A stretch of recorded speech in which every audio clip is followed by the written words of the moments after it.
তোমরা কি কখনো বাড়িতে এইভাবে পকোড়া বানিয়ে ট্রাই করে দেখেছো? বড় থেকে ছোটরা সবাই কিন্তু ভীষণ পছন্দ করবে। নমস্কার, আমি পূজা কিচেন ব্লগে তোমাদের স্বাগত জানাই।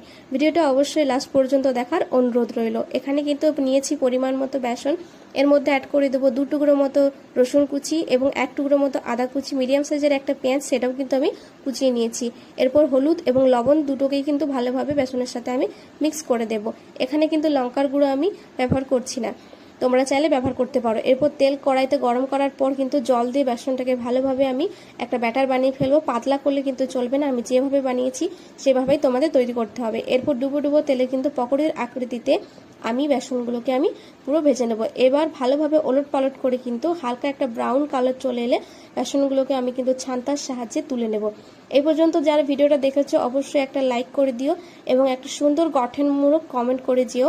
তোমাদের একটা কমেন্ট কিন্তু আমাকে অনেকটা অনুপ্রাণিত করে। আর অবশ্যই চ্যানেলকে সাবস্ক্রাইব করে পাশে থাকার অনুরোধ রইল। এরকম হেল্পফুল ভিডিও দেখতে অবশ্যই পাশে থেকো। আর পকোড়া গরম গরম কিন্তু রেডি। তোমরা চাইলে মুড়ি, সস, চা যেটা তোমাদের পছন্দ সেটার সাথে কিন্তু তোমরা ট্রাই করতে পারো। আর পকোড়াতে কিন্তু আজকে আমি ঝাল দিইনি, কারণ রেহাংস কিন্তু ঝাল দিলে খেতে পারবে না। তোমরা চাইলে কিন্তু ঝাল দিতে পারো, এটা কিন্তু একটা অপশনাল ব্যাপার। আর অবশ্যই বাড়িতে ট্রাই করে আমাকে কমেন্ট করে জানিও কেমন লাগলো। টাটা, দেখা হচ্ছে পরবর্তী কোনো ভিডিও।